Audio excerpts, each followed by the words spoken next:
Olá, seja muito bem-vindo. Consulta ao Doutor está no ar. Antes de mais nada, é um prazer estar na sua companhia mais um dia, seguindo juntos aí.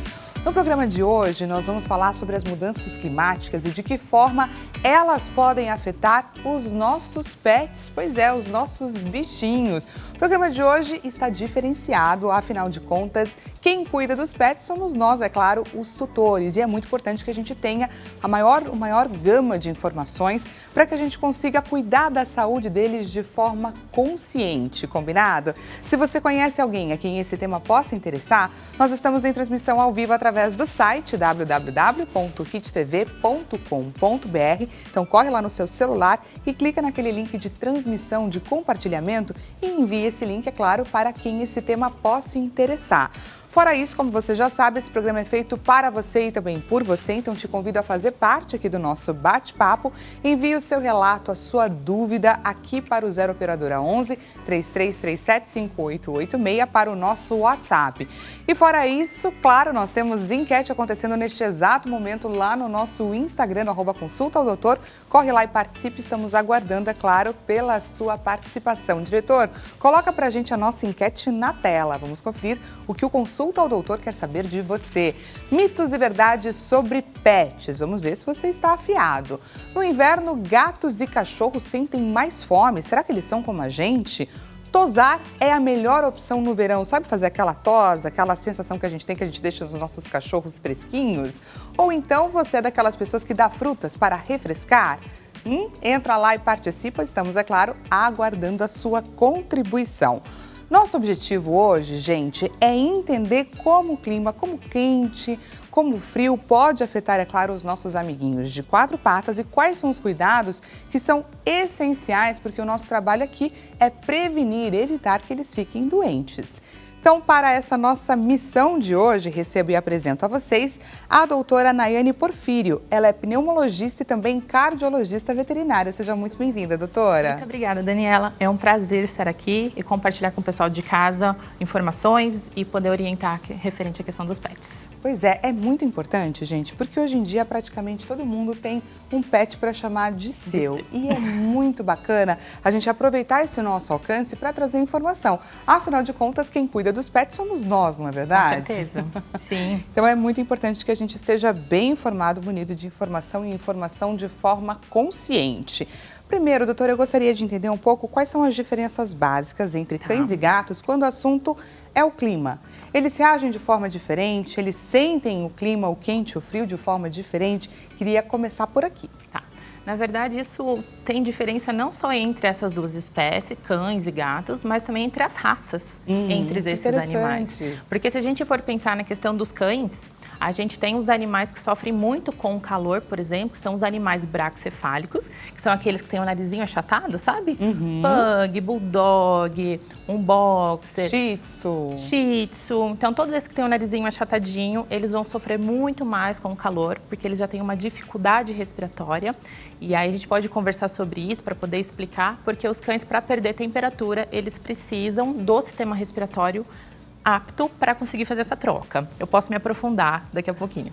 Mas então a gente tem essa questão dos braquicefálicos, que tem essa dificuldade respiratória e que pode dificultar a troca de calor.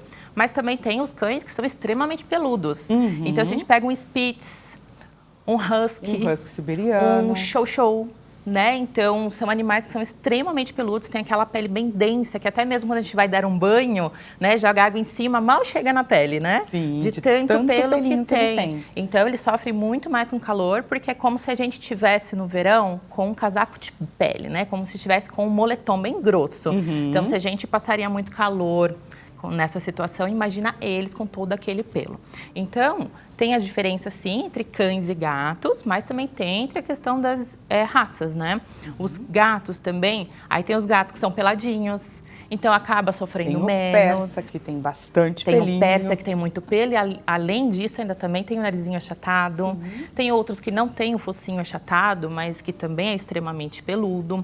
A diferença é que os gatos, eles acabam ficando você pode perceber que se está muito calor, eles acabam ficando bem reservados, eles se escondem, vão para debaixo de algum lugar que é mais fresquinho, eles ficam quietinhos, para tentar diminuir o calor, né, corpóreo. E os cães, eles mesmo que estejam passando calor, eles são muito sociáveis, então eles se agitam, né, então acaba aquecendo muito mais esse corpinho. Né? E o que eu estava te falando sobre a gente tentar se aprofundar e explicar essa questão do calor é o seguinte, os cães e gatos, como que eles fazem? Peraí que eu vou só aproveitar para fazer carinho aqui no meu gatinho John, deixa eu ver se eu alcanço ele. Olha, ele tá ali, deitadinho, olha, todo esticadinho, lindo. E eles adoram ficar assim, né? No tapetinho. Eles amam. Aproveitar, estamos em São Paulo, não é, gente? Agora tá com aquela cara de chuva, então ele já veio aqui o quê? Já ficar de aconchegadinho aí. Aconchegadinho. Desculpa, doutora, te interromper. Então, assim, o organismo, para funcionar muito bem, ele precisa ter uma temperatura ideal. Assim como a gente precisa ter um intervalo de temperatura ali que é o ideal, né? Acima disso é ruim e abaixo disso também é ruim para o organismo. Quando está muito calor, o corpo superaquece, né? E a gente tem mecanismo para tentar baixar essa temperatura. Se estivermos falando da gente, como que a gente faz? A gente transpira. Mas pode reparar que a gente não vê um cachorro ou um gato transpirando. Exatamente. Eles não ficam suados, certo? Como que então eles perdem temperatura? De duas formas. Arfando, que é o respirar, que é aquela ofegância que o cachorro fica, que ele põe a lingona para fora e fica... Olha eu imitando aqui, né? Então eles põem a lingona... fácil identificação. Isso, então eles põem a língua para fora e fica respirando bem forte, né? E outra forma de perder temperatura é deitando no chão gelado, geralmente com a barriga encostadinho no chão, porque a barriga é onde tem menos ali, pelo. Ó, exatamente assim. Então ele encosta a barriguinha geralmente no chão gelado. Então se você vê um cachorrinho que ele está saindo de cima do sofá, ele está saindo de cima da cama para ir para o chão gelado, é porque ele está com calor. Então deixa ele fazer isso. Eu vejo muitas pessoas, muitos tutores preocupados com a friagem, né? Pra ver se vai ficar doente. E aí fala, tira de lá, coloca um tapetinho para ele. Mas não, na verdade ele está com calor, ele está tentando perder essa temperatura, né? Então, aí se a gente pensar nessa questão respiratória, até tem a imagem de um pug, né? Agora respirando. Se a gente for pensar nesses cachorros que tem o trato respiratório muito encurtado, ele é todo obstruído por dentro, por uma questão anatômica da raça. E o ar, ele tem dificuldade para entrar e sair. Uma grande reclamação é que eles até roncam bastante. Roncam muito. Não é? Todo o ruído respiratório, Daniela, é devido a uma certa obstrução, tá? Não necessariamente obstrução total, né? E depende muito das regiões, porque a gente às vezes tem obstrução nasal, às vezes tem obstrução lá na gargantinha, às vezes a gente tem obstruções para baixo, né? Traqueia, por questão de colapso. Mas todo o ruído respiratório, ele é devido a um ar que está passando para uma região estreitada. Então ele tem alguma obstrução. E isso pode ser corrigido, que é bastante interessante falar, porque os braquicefálicos, né, roncam muito, é algo muito comum, né? A gente vê grande parte desses animais roncando muito, é muito comum, mas não é normal. E existe correção para isso. E é através de cirurgia. Cirurgia. E melhora muito a qualidade de vida desses animais.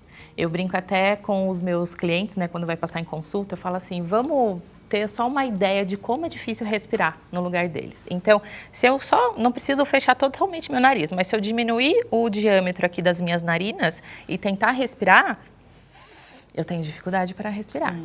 E você pode reparar que os braquicefálicos, eles têm o narizinho bem fechadinho. Então, eles têm muita dificuldade para respirar por nariz. Por isso que muitas vezes eles respiram muito mais pela boca. Só que, além disso, ele tem outras estruturas que também obstruem a região de garganta. Ele tem uma língua... Não é só o narizinho, o focinho. Não é só o nariz. Então, quando ele abre a boca para respirar e ele faz o barulho de... né, roncando, é porque a garganta ela tá estreitinha ou tem estruturas ali, como, por exemplo, palato prolongado, que ele causa uma obstrução e aí ele vibra quando o ar passa e por isso faz todo esse ronco. Exato. E tem cirurgia, a gente faz cirurgia, esse animal melhora muito, muito, muito. E essa cirurgia, ela é recomendada ainda no cãozinho filhote ou o cão mais adultinho também pode fazer? Tá. Tem alguma contraindicação? Depende do grau da alteração. tá? Tem animais que às vezes filhote já tem que ser feito, porque eu já peguei paciente que ela não podia, é pequenininha, filhotinha, ela não podia se alegrar e brincar que ela tinha obstrução e ela quase desmaiava, ela passava muito mal. Então, quando o paciente de filhotinho já passa mal na parte respiratória, aí você faz a correção quanto antes, porque senão esse animal pode vir a óbito, por asfixia mesmo. Agora, se der para esperar, a gente espera ele crescer, pelo menos, amadurecer, ficar grandinho, mas o quanto antes fazer é melhor. Porque o esforço respiratório, a obstrução, ela ao passar do tempo, pela cronicidade, ela me traz sequelas, me traz consequências problemas que eu não no coração. Um exemplo, por exemplo, que traz sequelas que eu não consigo reverter depois. Isso pela cronicidade. Então, quanto antes você fizer, você evita esses problemas, né? E aí, voltando na questão do clima, é porque se esses animais têm dificuldade para respirar, ele tem dificuldade para baixar a temperatura. Se ele tem dificuldade para baixar a temperatura, ele pode entrar num quadro que a gente chama de intermação, que é elevar a temperatura ao extremo, ele não conseguir baixar e ele choca. O que é chocar? Ele desmaiar, o organismo dele entrar em falência. Olha só. E quais são os sinais, sintomas que os donos desses cachorrinhos caracterizados como braquicefálicos precisam ficar atentos?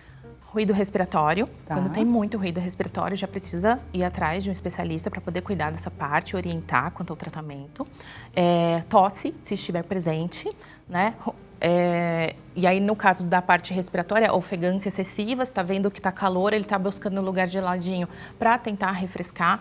E se ele continuar nessa ofegância, às vezes tem que correr para um hospital.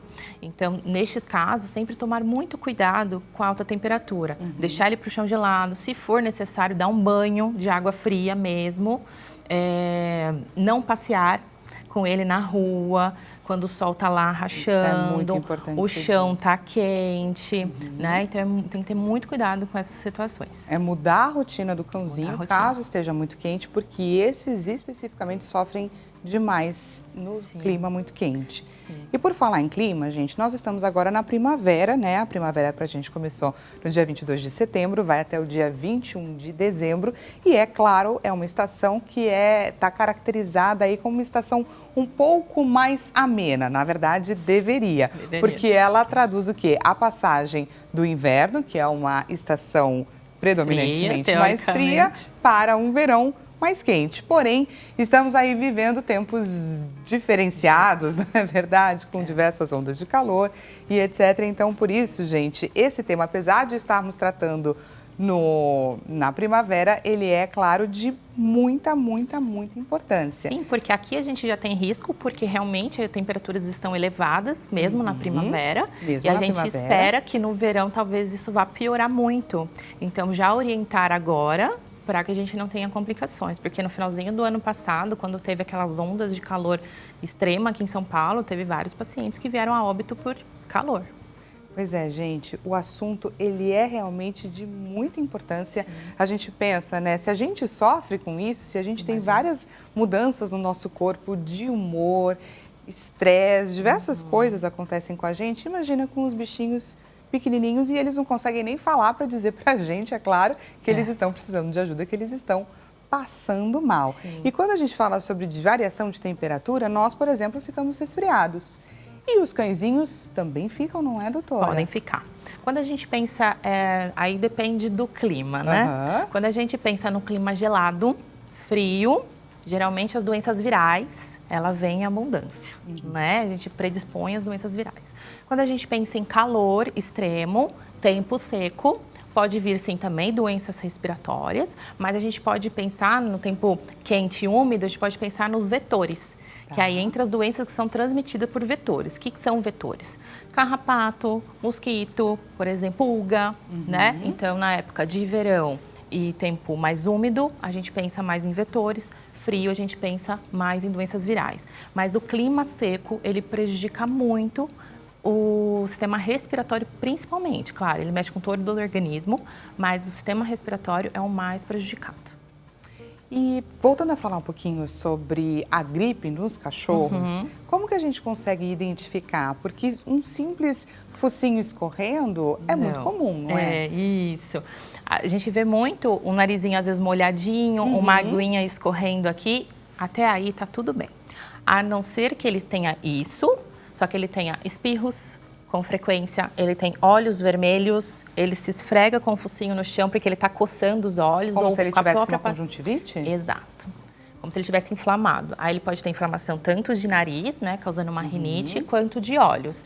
E isso causa muita coceira, muito prurido. E aí esse animal ele tende ou coçar com as patinhas, né, ou ele esfrega o focinho no chão, a cara no chão.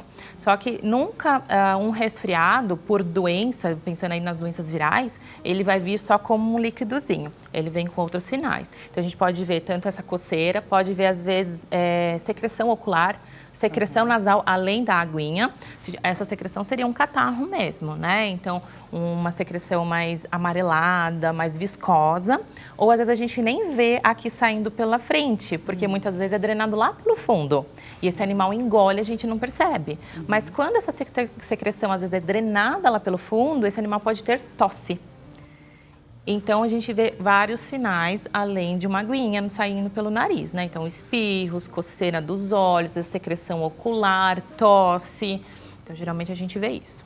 E quando que é necessário levar para um veterinário, para um médico Quando especializado? tem esses sinais, por exemplo, se for só uma aguinha, mas do resto ele tá normal. Tá comendo normal, tá brincando normal, a vida dele tá normal. Só uma aguinha, não precisa se preocupar. Tá. Agora, começou a apresentar secreção ou espirro ou tosse, mas tosse persistente ou espirro persistente, porque quando a gente fala de tosse e espirro, são mecanismos de defesa do organismo. Eu espirro é o corpo às vezes. tentando aí sobreviver. Isso, eu espirro, você espirra às vezes, nem por isso você está doente. Você tosse às vezes, nem por isso você está doente. Mas se você tem espirro com frequência, várias vezes no dia, por vários dias, se você tem tosse da mesma forma, sim, você pode estar presente sim de uma doença.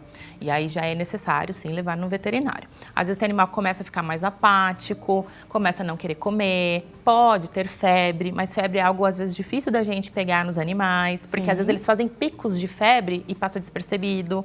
Às vezes até mesmo no consultório, você vai fazer o exame físico e às vezes você não pega a febre no animal naquele momento, porque você não está no pico dele. Mas pode estar presente também, né? Então notou o animal mais amuadinho, tendo todos esses outros sinais, né? Claro, não precisa ser tudo, mas está tendo mais de um sinal ali e está prevalecendo, né? Ele está permanecendo um dia após o outro, precisa levar no veterinário para ver o que está acontecendo. Muito bacana. E quando a gente pensa em transmissão, existe algum risco de transmissão para nós, tutores, ou não? E vice-versa também. Quando a gente está gripado, a gente tem chance de passar para os nossos animais? Ou é de cachorro para cachorro? Tá. As doenças infecciosas de cães e de gato, da parte respiratória, eles não são transmitidos para nós humanos. Então, não é uma zoonose. Existem outras doenças que sim, mas do trato respiratório, não. Então, o vírus até mesmo não passa de cachorro para gato, de gato para cachorro, né? É espécie específico. Cachorro. Exato. Então, é espécie específico. Então, tem as doenças virais do gato, da parte respiratória, tem as doenças virais do cachorro e a nossa é diferente. E os gatos, eles se comportam de forma diferente quando eles estão gripados ou é muito semelhante a todos esses sintomas que você trouxe aqui pra gente? Os sinais clínicos são bem parecidos. Então, coriza, secreção nasal, secreção ocular, espirros, pode ter tosse, pode ter ruído respiratório ali ao respirar, né? Então, isso a gente pode encontrar no gato também. A diferença é que o gato ele é muito mais discreto. Ele é muito discreto. Mais difícil do tutor perceber. Então às vezes ele vai lá, ele se isola um pouquinho, aí às vezes nesses espirros ele está isolado e você não vê. Entende? O cachorro já é um pouquinho mais escandaloso. E ele está sempre pertinho da gente, né? O gato às vezes ele pode... Fica mais dengoso também o cachorro? Fica que mais nem a dengoso, gente quando fica gripado? Fica. Eu, assim, claro, tem muitas personalidades entre esses animais, mas eu percebo sim que os cães eles são bem dengosos, faz até um draminha extra. Que nem homens, não é? Igual homens, tudo tá morrendo. Mas os gatos são um pouco mais discretos, então eles vão tentar sempre, o gato ele sempre esconde sinais, até por uma questão de instinto, tá? Ele vai esconder os sinais, então se ele for tossir, ele vai esconder para tossir, se ele for espirrar, ele vai se esconder para espirrar. A secreção ele se limpa, você não vê, né? E então, às vezes passa despercebido. E o gato, a gente fala que quando a gente pega ele com sinais muito aparentes, é porque ele já está muito avançado na doença. Tadinho. Então tem que ficar de olho. E o que eu acho muito importante, assim, em cães e gatos, é realmente fazer check-ups. Mesmo que ele não esteja doente. Às vezes está doente e você não está percebendo. Por que da importância do check-up? Exatamente por causa disso, porque eles não vão vir reclamar para você, às vezes vai passar despercebido e a gente acaba pegando no check-up. E o quanto antes pegar as doenças, mais fácil de tratar, mais chances de cura a gente tem. Existem chances de termos complicações nesses quadros de gripe ou elas são mais pontuais e caracterizadas mais como exceção? Depende do que é o vírus, né? Então, tem vírus que sim, ele pode levar a complicações severas. E tem vírus que às vezes ele é mais brandozinho, ele vem como um resfriado e ele se cura sozinho. E ele passa e muitas vezes sozinho. Nem precisa de tratamento específico. Isso, mas isso é muito individual para cada animal. Depende muito da imunidade desse animal, depende muito da carga viral desse paciente, o contato que ele teve, depende da imunidade dele, que reflete na questão alimentar desse animal. Né? Então, depende muito. É que nem eu vou fazer uma comparação aqui com o Covid, né? Que é muito fácil da gente entender. O Covid teve pessoas que pegou e nem ficou sabendo que pegou, porque era totalmente assintomático. Teve pessoas que pegaram e teve alguns sinais só, sinais leves e que passou sozinho. E teve pessoas que evoluiu para um quadro mais importante, até pneumonia e óbito. Né? Então, quando a gente pensa nas doenças virais, por mais que às vezes tenha alguns quadros que são de resfriado, brando, que pode passar por si só, né? Ser autolimitante, que a gente chama, tem animais que têm imunidade baixa. E ele pode evoluir para exato, e ele pode evoluir para quadros mais avançados, sim. Pegando agora o gancho da Covid, eu gostaria de pontuar aquela questão, porque no pico da pandemia ficou muito aquela dúvida para a gente. Será que nós passamos Covid para os nossos animais? Será que eles passam para a gente? Teve até uma época que teve gente que se desfez de cachorro, de gato, achando que eles poderiam de fato ser uma ameaça. E o que ficou para a gente é que não. Correto? Eles podem pegar, mas eles não vão desenvolver a doença, é isso? Exato. Então, não foi comprovado que os animais desenvolvesse o coronavírus, né? O que a gente tem, eles têm corona também, mas é outro tipo de vírus, é específico do cachorro, específico do gato, tá? Diferente do nosso. Não foi comprovado nenhum animal que tenha desenvolvido a doença do Covid-19, tá? Nenhum animal que tenha desenvolvido. Se fala que talvez eles possam ter servido como carreadores, né? Eles podem, às vezes, levar o vírus. Mas os vírus, no geral, eles também não ficam muito tempo vivo no ambiente. Então, teria que ser uma coisa muito rápida, né? Então, não é comprovado isso, não tem relação, não. E agora trazendo um pouco de prevenção para quem nos assiste com relação às gripes que os cachorros e os gatos podem ter, existe vacina, não é, doutora? Existe vacina tanto para cães quanto para gatos. Isso precisa ser feito anualmente. Anualmente, que nem com a gente, do mesmo jeitinho. Anualmente, da mesma forma. É um reforço, né, que a gente faz anualmente, assim como as outras vacinas. Então, a gente tem, por exemplo, no cachorro, a V10, né, V8, V10, tem V12, dependendo, mas que é a múltipla que a gente chama, que previne para várias doenças. Quando a gente fala de múltipla e de raiva, são vacinas obrigatórias que precisam ser feitas, porque são doenças graves. Quando a gente pensa em doenças do trato respiratório, não são doenças tão graves assim que existe tratamento. Então, elas não se tornam obrigatórias, mas se você fizer, você previne.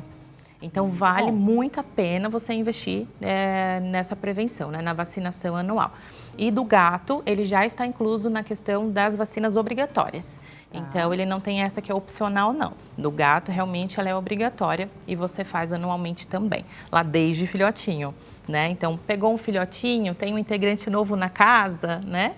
Leva para fazer as vacinações. No começo tem um protocolo vacinal, que tem que fazer várias vacinas, fazer o reforço ali no intervalo menorzinho. Terminando esse protocolo vacinal, que a gente chama de primovacinação, aí depois é só uma vez por ano. Então, vale o investimento. Vale o investimento, muito, muito bom. Temos pergunta da nossa audiência. Por favor, diretor, perguntinha na tela.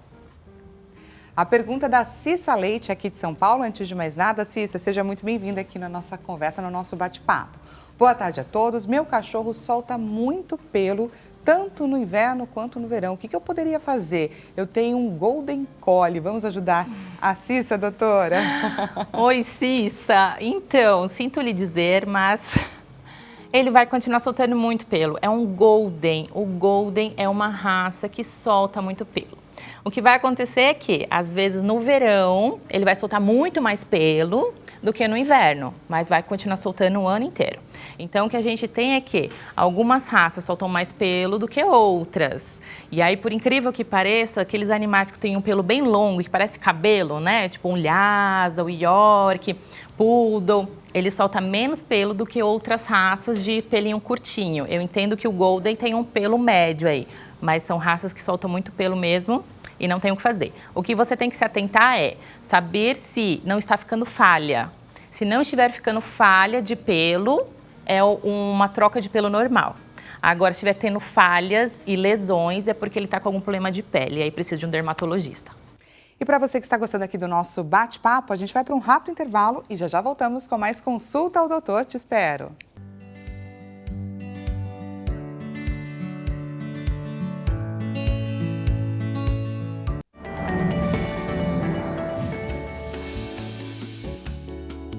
Olá, seja muito bem-vindo mais uma vez. Consulta ao Doutor está de volta. Caso você tenha acabado de chegar, olha só que interessante. Hoje nós estamos um pouquinho diferentes. Estamos entendendo um pouco mais sobre a saúde dos nossos pets. Pois é, quem é pai e mãe de gato, de cachorro, esse programa vai interessar demais, porque nós estamos entendendo como as mudanças climáticas, como aqueles dias frios, aqueles dias super quentes, podem impactar na saúde dos nossos bichinhos, dos nossos amiguinhos de quatro patas. Se você conhece alguém a quem esse tema possa interessar, estamos em transmissão ao vivo através do nosso site, hittv.com.br. Corre lá e já dispara o link, já compartilha com aquela pessoa que precisa e muito saber sobre esse assunto. Fora isso, te convido a participar, é claro, do nosso bate-papo. Envie a sua dúvida, o seu relato para o 0 Operadora 11 3337 5886. Vem cá conversar com a gente, faço esse convite. E temos, é claro, a nossa enquete acontecendo neste exato momento lá no nosso Instagram, em seus minutos finais. Diretor, coloca pra gente a enquete na tela. Essa enquete para você participar está lá no @Consulta ao Doutor. Mitos e verdades sobre os pets. Na sua opinião, no inverno, gatos e cachorros sentem mais fome. Será que eles são como a gente? Tosar é a melhor opção no verão. Você é dessas pessoas que quando fica muito quente, deixa eu lá fazer um corte no meu cachorro, deixar ele um pouquinho mais fresquinho com essa sensação? Ou você é daqueles que dá frutas para refrescá-los? Entra lá e participa. Para você que chegou agora, nosso bate-papo está acontecendo com a doutora Nayane Porfírio, pneumologista e também cardiologista veterinária. Aproveito para te receber novamente e agradecer, é claro, a sua participação. Estamos aqui, gente, tendo uma verdadeira aula com a doutora. Que bom, fico feliz em poder ajudar. Muito bacana. Antes de mais nada, vou aproveitar para trazer uma pergunta da nossa audiência, que está bastante participativa hoje. Por favor, diretor, perguntinha na tela. A pergunta é da Cristina Mecenas. Antes de mais nada, Cristina Carioca, do Rio de Janeiro, seja muito bem-vinda. Boa tarde. Spitz não podem ser tosados? Ou o melhor seria aparar os pelos por causa do subpelo? Doutora, vamos entender um pouco essa dúvida da Cristina. Ela tem um Spitz e aí ela está na dúvida se ela deve tosar ou se ela deve aparar os pelinhos para deixar eles mais refrescantes. Tá, vamos lá, Cristina. É um pouquinho complexo esse assunto. Por quê?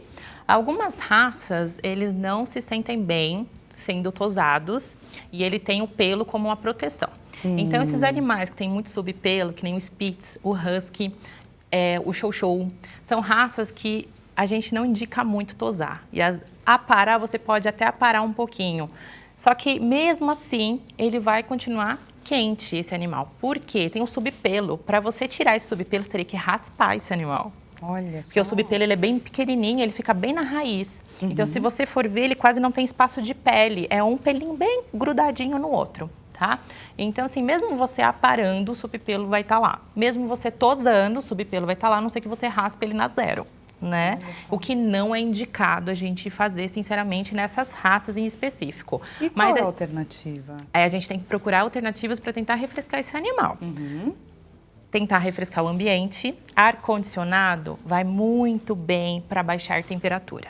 Qual que é o problema do ar-condicionado? É porque ele resseca o ambiente. E o ressecamento, né, diminui a umidade daquele ambiente, que é ruim e pode danificar e é danoso para o sistema respiratório. Só que a gente pode tentar trazer um equilíbrio. Então, a gente utilizar, por exemplo, ar-condicionado para tentar baixar a temperatura e a gente hidratar muito esse animal, para tentar evitar essa questão do ressecamento. Então, são coisas que a gente tem que pensar aí nessa questão. Então, daria super certo. Ventilador a gente pode utilizar, mas se às vezes o ambiente estiver muito quente, o próprio ventilador ele só vai espalhar o ar quente e não vai baixar a temperatura. Né? Então, assim, realmente o ar-condicionado acaba ajudando. Hoje a gente tem o ar-condicionado de parede, mas também tem o ar-condicionado que você compra, ele é portátil. Então, eu acho que é um bom investimento para esses animais, mas sempre lembrando que é importante hidratar muito esses animais. Como hidratar esses animais? Tentar estimular ele a beber mais água. Se tiver que colocar uma frutinha, alguma coisinha, o que ele gosta, tudo bem, vai e faça isso. Olha aí um spoiler da nossa enquete que está rolando neste exato momento lá no nosso Instagram. E dando continuidade aqui no nosso bate-papo, doutora, a gente estava aqui comentando sobre as ondas de calor que estão sendo cada vez mais recentes e cada vez mais frequentes e cada vez mais intensas. Isso não só no Brasil, como no mundo.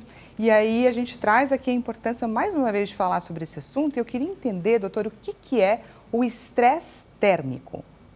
Que os nossos pets podem viver também, não é só a gente, não é? Sim, o estresse térmico ele é tanto para o calor quanto para o frio também. Tá. Porque o frio também pode prejudicar. E aí vai também de raça por raça, depende da raça. Um Spitz, um Husky, eles ficam ótimo em baixíssimas temperaturas. Então eles fazem a festa, eles amam, porque são raças realmente que gostam desse clima. Né? Mas enquanto, se a gente pegar os cachorrinhos mais peladinhos, gatinhos mais peladinhos, eles já não curtem e isso pode gerar um estresse, baixar a imunidade e predispor doenças por baixa imunidade. Assim como o estresse calor, também, tudo vai refletir na questão da imunidade. Você baixa a imunidade, você predispõe à entrada de doenças aí, né? Além das outras questões que também agravam a questão do organismo, né? Se a gente for pensar no calor, faz muita vasodilatação. O que é essa vasodilatação? É quando os vasos eles se abrem, para ele tentar também perder temperatura, que também é uma outra forma de termorregulação, tá? Que é um mecanismo aí do próprio corpo. Do próprio corpo de tentar eliminar esse calor. Quando a gente sente muito calor, a gente não fica meio mole? É porque a pressão dá uma caidinha. Baixa, né? Por que essa pressão cai um pouquinho? Por causa da vasodilatação. Então, quanto mais calor esse paciente estiver tendo, mais vasodilatação ele tem, mais a pressão cai. E isso leva a toda uma consequência. Se a gente pensa em pressão baixa, a gente começa a entrar na questão de falência múltipla de órgãos. Por quê? É o sangue que leva nutrientes e oxigênio e retira todo o lixo metabólico de todos os órgãos e tecidos. Se eu tenho uma pressão baixa, começa a faltar sangue nos tecidos e órgãos e eles começam a sofrer. Então, entende por que isso é tão grave? O animal pode apresentar o choque, né, que é tudo isso, e ter que correr para uma emergência.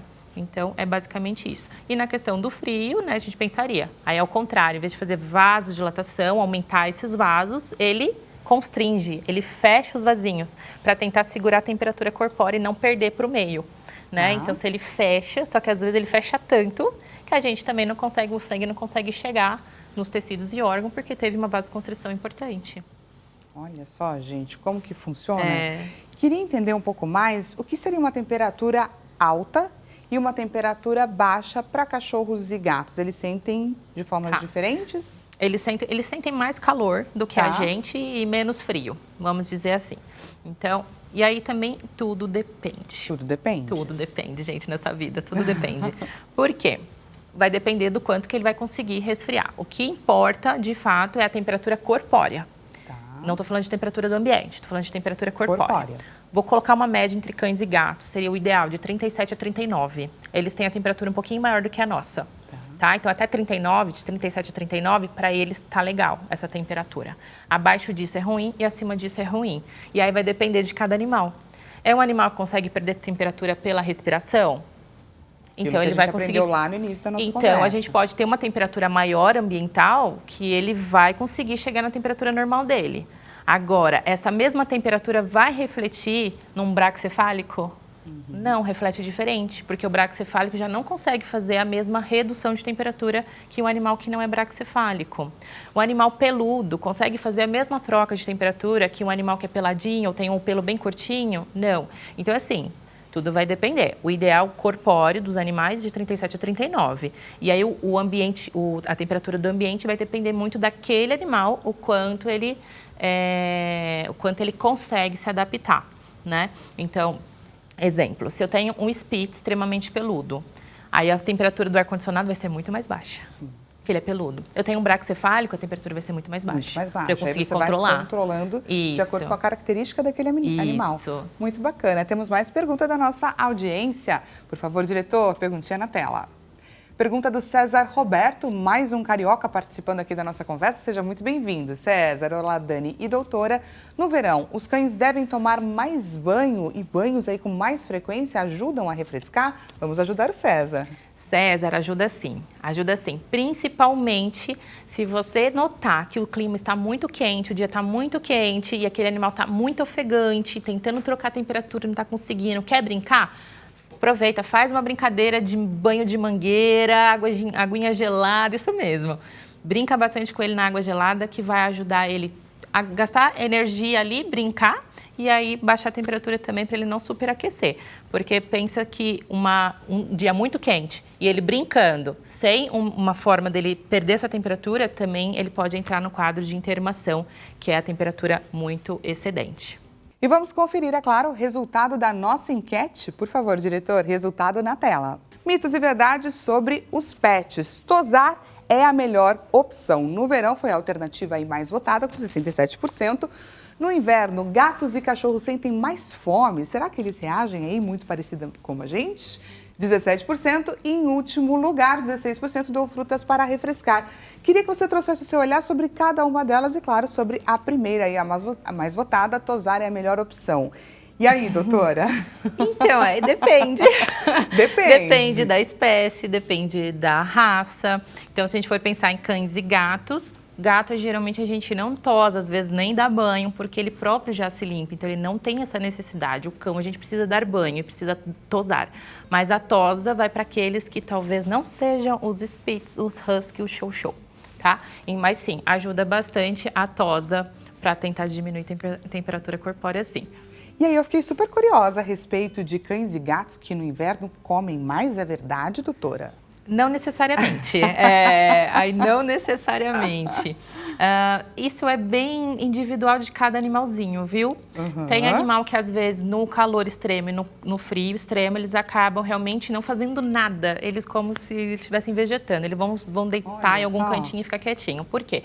No frio, aquela preguicinha, então às vezes eles vão que nem gato. Ele vai dormir a tarde inteira, o dia inteiro, porque tá frio, aí à noite ele levanta e vai comer. Então, não necessariamente ele vai sentir mais fome. Geralmente, na verdade, eles tendem a ficar mais reservados. Entendi. O cachorro, como eu disse, ele já não é muito de ficar reservadão. Ele vai ficar junto com você. Então, se você for na cozinha, pode ser que ele vá também. Se o potinho dele de ração ficar lá, ele vai pedir uma comida, acaba comendo, né? Então, mas não necessariamente. Não necessariamente, exatamente. Olha só que eu fiquei sabendo, gente, que interessante. A nossa produtora Stephanie Rubi acabou de me avisar que a Cristina, lembra a dona a tutora dos Spitz, do Spitz? Pois ela mandou fotos, quis compartilhar com a gente as fotos do cachorrinho dela, que lindos! Ah lá, num friozinho, eles vão para debaixo da coberta. Escondido, que lindo seus doguinhos! Lindo, Cris, lindos! Muito obrigada, viu, por compartilhar com a gente essas fotos desses serzinhos tão especiais para você e acabaram ficando especiais aqui também para a gente no nosso bate-papo. Muito obrigada, Cris. Até mais. Grande beijo para você. E agora então, doutora, nessa fase final que a gente já está se encaminhando, queria que você trouxesse dicas de como a gente pode cuidar dos nossos animaizinhos. Primeiro, no verão, né, levando em consideração, então vamos falar um pouquinho sobre o horário de passeio, tomar cuidado para não queimar a patinha, porque acho que isso daí é muito sério e é importante a gente trazer esse alerta, né? Tá. Geralmente no início da manhã, bem de manhãzinha é a melhor opção, porque dependendo se o dia estiver muito, muito quente, ele ainda o chão segura aquela temperatura quente e à noite você vai sair, às vezes não tem, às vezes não tem sol, né? Não, o sol não vai prejudicar, mas às vezes o chão ainda está muito quente. E eles primeiro, são duas coisas, né, na verdade. É a patinha em contato com esse chão quente. É asfalto, né? E se embaixo tá quente, ele que tá ali bem baixinho, aquela região tá mais quente, então ele tá passando mais calor do que a gente que tá aqui mais alto, né? Então, o ideal é sempre de manhãzinha, bem de manhãzinha mesmo. Agora, tem animais que precisam passear mais de uma vez na rua, né? Sim. E aí, às vezes, você vai ter que optar por locais que é mais arborizado, que tem mais sombra. Então, lugares arborizados é a melhor opção, porque ele consegue fazer esse controle de temperatura, né? Melhora até a umidade daquele ambiente. Então, esse seria o ideal. E protetor solar? Existe protetor solar para cachorro? Cães. De que forma que ele pode ser passado? Para que raça que ele é mais indicado? Os cães bem branquinho, albinos, aquele que tem a pele rosadinha, né? Ele tem menos melanina e com isso ele consegue proteger menos, né? Então esses são animais que a gente tem que tomar um certo cuidado de não ficar muito ao sol.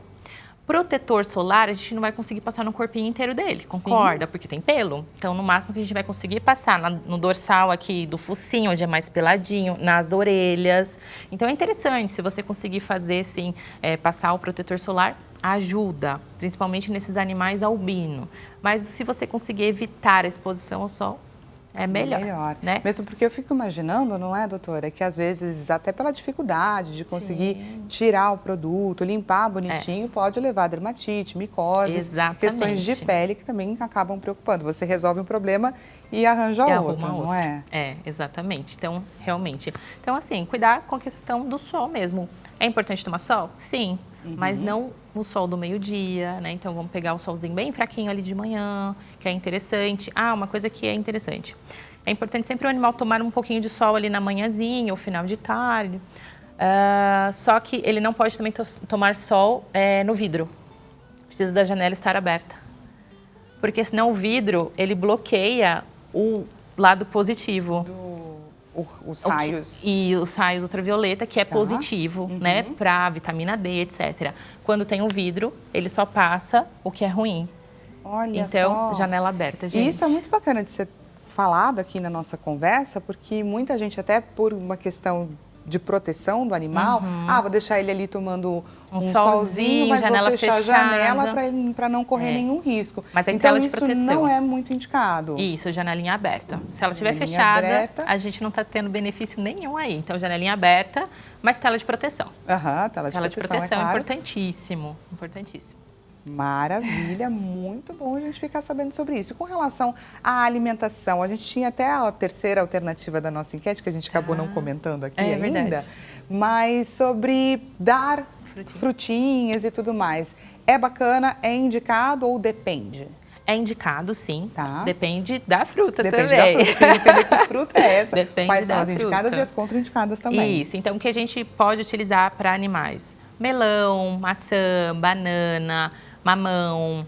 Melancia pode, mas aí, claro, se tem animais que às vezes é diabético, sobrepeso, a gente tem que ter a gente é mais rigoroso nesse controle aí. Se o animal não tem nada, nenhuma doencinha, nenhuma restrição, a gente pode utilizar dessas frutas. E é uma opção, às vezes, a gente conseguir resfriar esse animal, sim.